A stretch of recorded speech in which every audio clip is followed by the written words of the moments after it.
3 years ago this week, the Rams were celebrating a Super Bowl championship. Matthew Stafford throwing to Cooper Kupp. Kupp, Super Bowl MVP, but he says he's going to be traded. And Matthew Stafford and his wife, they've shown their displeasure that might happen. Stafford, 2 years left on his contract, but just $4 million guaranteed. So the Rams might have to find a way to get him more guaranteed money or consider trading him. And that's kind of the basis of an article that we can find right now at CBSSports.com for the best landing spots for Stafford if the Rams decide to move him. The Steelers at the top, followed by the Giants. You have the Raiders, the Vikings as well, and the Titans, who have the top pick in the draft. Or you see the footnote at the bottom, remain with the Rams. A trade that's more likely to happen involves one of the best defensive players in the league. That's Myles Garrett requesting out of Cleveland before he turns 30 next season. Our Bryant McFadden sat down with another all-pro defender who would like to see Garrett and him in the same uniform. Like, I'd like to see him in Dallas, but, like, I don't know if we got the money for him. So, no. Hold on. Wait a minute now. Because I know you're ready to get paid. I know that. Would you consider maybe taking just a little tad less if you knew you would be playing opposite of Myles Garrett? Oh, 100%. You're a team player. Yeah, 100%. It's like meet at the quarterback. Yeah, will he take less too? Oh, now that's the key. That's the key, because both will have to kind of, take less to make it happen. So, Jerry, you should throw that out to Jerry. I know you talked to Jerry. Nah, we would definitely have to make that happen. That was Micah Parsons, by the way, of the Dallas Cowboys. We have Emory Hunt joining us along with Tyler Sullivan. Tyler, from just a reporting standpoint, we want to deal in the truth here. Is this at all feasible that the Cowboys could be in the running to trade for Myles Garrett? Well, I mean, if you have some of your best players saying I'm willing to take a pay cut to bring them aboard, then sure, why not? I mean, that would be absolutely unbelievable, right? We did just see a Super Bowl where you have Patrick Mahomes, arguably the best quarterback in the NFL, get engulfed by an unbelievable front in the Philadelphia Eagles. So if you're the Dallas Cowboys, you're looking at that team in your division saying, that's how we can win a Super Bowl? You put Micah Parsons and Myles Garrett together? Woo! I would not want to be Jalen Hurts or any Giants quarterback that they bring in or any other quarterback going up against the Dallas Cowboys in 2025. Michael Parsons got on the Columbia broadcast system and told a free lie to B-Mac and everybody that was listening. Ain't no way he's taking less money. There's no way he's taking less money. And Myles Garrett ain't taking less money. It sounds good for the sound clip and great camaraderie and great leadership. But, man, he's not taking no less money. And B-Mac, though, that's why you set him up like that. That's exactly what Haley was saying. There's no way that man is taking less money. Well, Tyler did give us 3 other trade scenarios for Myles Garrett at CBSSports.com, none of them involving the Cowboys. But let's play a little who says no to some hypothetical trades. I'm going to tee up Tyler, and he's going to give us some teams. I think you can see a few in the background there, a few logos.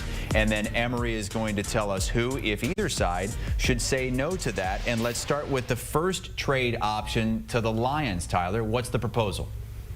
Yeah, it's the first rounder this season and the first rounder next season. And that's kind of been the baseline that we've been led to believe is going to be the price tag for Myles Garrett. There's been 2 first-round picks. It's kind of been the talk. Maybe it's a little bit more. Maybe it's a little bit less. We'll kind of go through a few different scenarios where it's not necessarily just 2 first-round picks. But if you're the Detroit Lions, you've been pretty meticulous and conservative with your draft picks over the last few years, and you've done it well, bringing in a ton of talent.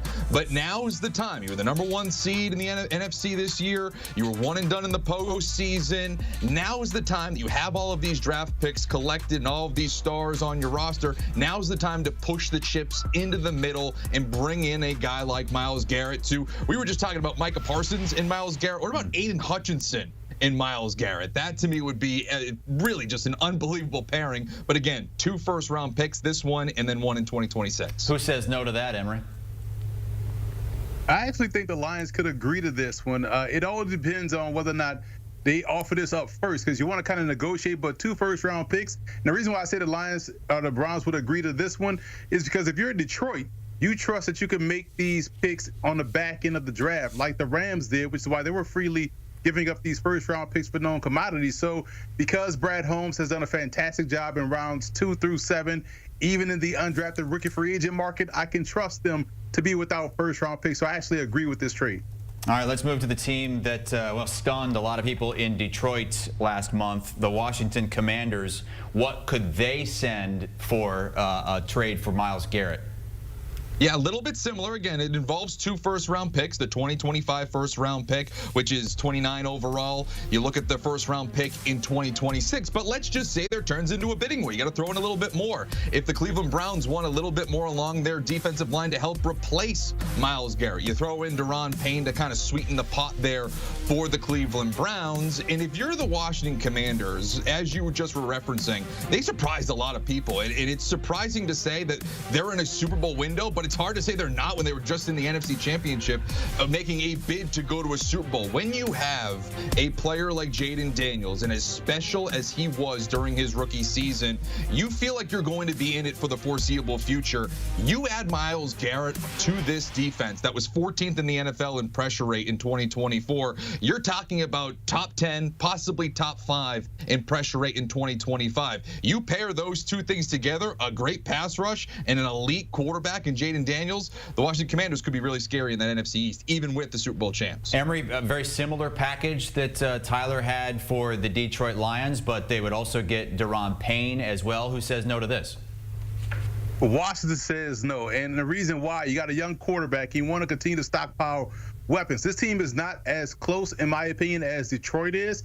So to do without a second first-round pick and a solid player in Daron Payne, I think that may be a bridge too far to cross for Washington. So I would say Washington says no here. And maybe it's a first-round pick and a player, but 2 first-round picks plus a player, I would say no. Yeah, we're hearing 2 first-round picks would be the minimum, but there's a little difference here on Tyler's proposal for the Patriots, and that's because one of the picks is so high this season. Tyler, what is it? Yeah, exactly. They're shipping away that number 4 overall pick to help acquire Myles Garrett. You're obviously throwing in a 2026 second-round pick, so there's multiple picks going out the door, but we're kind of coming down a little bit from that 2 first-rounder threshold because we're talking about a top 5 selection, number 4 overall this year. So if you're Cleveland, you're looking at this and saying, we might have an opportunity to kind of pull off what the Houston Texans did a few years ago, possibly bringing in a quarterback and a pass rusher like C.J. Stroud, Will Anderson. If somehow they can bring in Cam Ward and Abdul Carter, that could be really attractive for them as they hit this reset in their organization. If you're the New England Patriots, you might not feel like you're that far away. You have the most amount of cap space in the NFL this season. You've already acquired your franchise quarterback in Drake May. You add a piece like Myles Garrett to a defense that has Christian Gonzalez in the secondary, you're starting to cook a little bit with Mike Vrabel as the head coach. Only 1 first-round pick, Emory, but it's the number 4 overall pick this year. Who says no to this? Patriots, because here's the thing. I love how athletic Myles Garrett is, but he can't go out there and play wide receiver or tight end. So they need some help for Drake May. And if you're Cleveland, if New England says yes to this, man, you run and call the league and send this one in because he's right. You can nail 2 top 5 picks within this draft class and get your team going in the right direction. But New England giving up the 4th overall pick with a chance to take Travis Hunter might be a little bit too much for me. Jonathan Jones saying that we shouldn't expect anything to happen here until free agency starts, maybe even the start of the NFL draft, as well as Myles Garrett looks to get shipped out of Cleveland. You can find Tyler's article at CBSSports.com. Our thanks to Tyler and Emory Hunt.